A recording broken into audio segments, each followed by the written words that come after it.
বান্ধবীর বাড়িতে গিয়ে আমাকে এরকম পরিস্থিতিতে পড়তে হবে সত্যিই ভাবিনি। ও আমাকে দিয়ে এসব কাজ করাবে সত্যিই ভাবতে পারিনি। হ্যালো এভরিওয়ান, আসসালামু আলাইকুম। আপনারা সবাই কেমন আছেন? আশা করি ভালো আছেন, সুস্থ আছেন। আলহামদুলিল্লাহ, আমরা সবাই ভালো আছি। আজকে ঘুম থেকে অনেক তাড়াতাড়ি উঠে গেছি, কারণ আজকের দিনটা আমার খুব আনন্দের দিন। কারণ আমি আমার বান্ধবীর বাড়িতে যাব।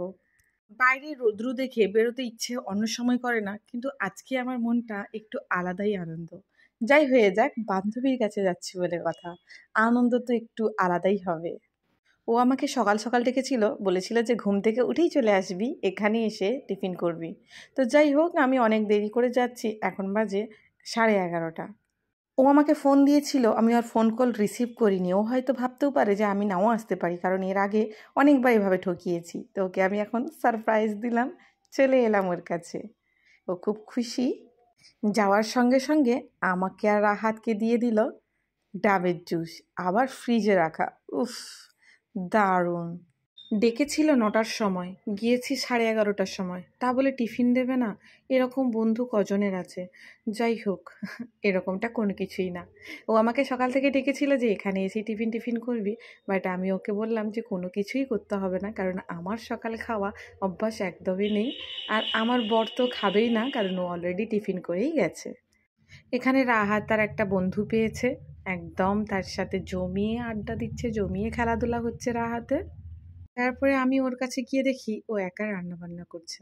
তাই ভাবলাম, বান্ধবী একা আছে, একা রান্না করছে, আর আমি বসে থাকবো, সেটা কি পসিবল? কোনো মতেই না।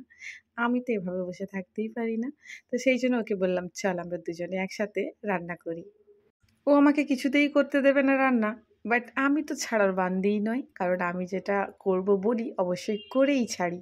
তো অনেক আনন্দ হলো, বিকজ দুজনে একসাথে রান্না বান্না করলাম, অনেক গল্প করলাম, অনেক আড্ডা দিলাম। এদিকে ভয় ছিল, কারণ আমি খুব আনন্দের সহিত বলছিলাম আমি রান্না করব, আর রান্নাটা যদি খারাপ হয় তাহলে তো গেল। তারপর ওর হাজব্যান্ড, আমার হাজব্যান্ড দুজনে আসার পর আমরা চারজনে খুব জমিয়ে আড্ডা দিলাম আর সুন্দর করে খেলাম। আল্লাহর রহমতে সব কিছুটাই ঠিকঠাক ছিল, খাওয়ার উপযুক্ত ছিল। কিন্তু আমার বান্ধবী খুব সুনাম করছে না, সত্যি খুব মাশাআল্লাহ হয়েছে। জানি না, ও বারবার ধরে এক কথাই বলছিল মাশাআল্লাহ হয়েছে। ও আমাকে অনেক দিন ধরে ডাকার পর আমি এখন গিয়েছি ওর কাছে, তাই ও অনেক হ্যাপি। অ্যাকচুয়ালি থাকে ও একা আর আমিও একা। সারাদিন ও কোথাও বেরোতে পায় না বলা ভুল। হাজব্যান্ডের সঙ্গে যখন এমনি ঘুরতে যাই সেটা আলাদা, কিন্তু আদারওয়াইজ টাইম সারাক্ষণ 24 ঘন্টা রুমের ভেতরেই। আমার মতো ঠিক, মানে বাড়িতে থাকলে রুমের ভেতর ছাড়া বাইরে বেরোই না, ঠিক সেই রকম ওর। সেই জন্য একা একা ভালো লাগে না। তাই আমাকে বারবার বলে, প্লিজ কাছাকাছিই তো বাড়ি, চলে আসিস না, যখন তখন মন করে চলে আসিস, দুজনে একটু আড্ডা পারবো। তো ওকে আমিও কথা দিলাম, ঠিক আছে, আমার মন যখনই চাইবে বা তোর যখন মন খারাপ হবে, ইনশাল্লাহ আমরা এসে একসাথে আড্ডা দেবো। আর দুই বান্ধবী যখন এক হয় তখন মন খারাপের প্রসঙ্গ থাকে কোথায়? কারণ গল্পে গল্পে আড্ডায় আড্ডায় সব মন খারাপ দূরে সরে যায়। ওর সাথে বসে বসে গল্প করতে করতে দেখি মেঘটা যেন মাশাল্লাহ এত সুন্দর লাগছে, আবার দেখে মনে হচ্ছে বৃষ্টি তো এলো বলে। আর বসে বসে আইসক্রিম খাচ্ছিলাম, মজা নিচ্ছিলাম এই ওয়েদারের। ওর জানালাটাও বেশ বড়, খোলামেলা জানালা। জানালার পাশ থেকে বসে বসে প্রাকৃতিক দৃশ্যের আনন্দ নিচ্ছি আর বসে বসে খাচ্ছি আমার প্রিয় আইসক্রিম। হ্যাঁ, আমার ফ্রেন্ড আমার মনের কথা জেনেই ঠিক আমার পছন্দ পছন্দ যেগুলো আইসক্রিম সেইগুলোই নিয়ে এসেছে।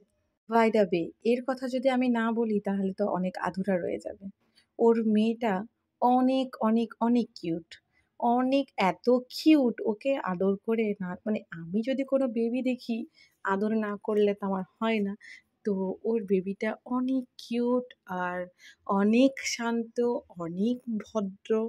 এমনিতেই বেবিদেরকে দেখলে আমার আদর না করলে হয় না, আবার এই রকম বেবি যেন মনে হয় আমি একে নিয়েই চলে যাই। আর ও আমার কোলে এত সুন্দর লুটিয়ে পুটিয়ে জড়িয়ে ধরে রেখেছে যেন সত্যিকারের আমি ওর মা। যাই হোক, এখানে বান্ধবীকে ছেড়ে যেতে মনটা খারাপ হচ্ছে, ওরও মন খারাপ লাগছে। ওকে বললাম কোনো টেনশন নেই, আবার আসবো যখন তখন, কারণ ওর বাড়ি আমার বাড়ি কাছাকাছি। সো ফ্রেন্ড, আজকের ভিডিও এই পর্যন্ত। যদি ভিডিওটা ভালো লেগে থাকে, like, comment, share and subscribe করতে ভুলবেন না। আর এইভাবে ভালোবাসা দিতে থাকবেন যাতে নতুন নতুন ভিডিও করার আগ্রহ আমার আরও বেশি বাড়ে। তারপরে আমরা চলে এলাম ডিনার করে বাড়ি। কিন্তু বাড়ি আসার সময় রাহাতবাবু সারাদিন ঘুমোয়নি, ও ঘুমিয়ে পড়েছিল। সবাই দোয়া করবেন, ভালো থাকবেন। আল্লাহ হাফিজ।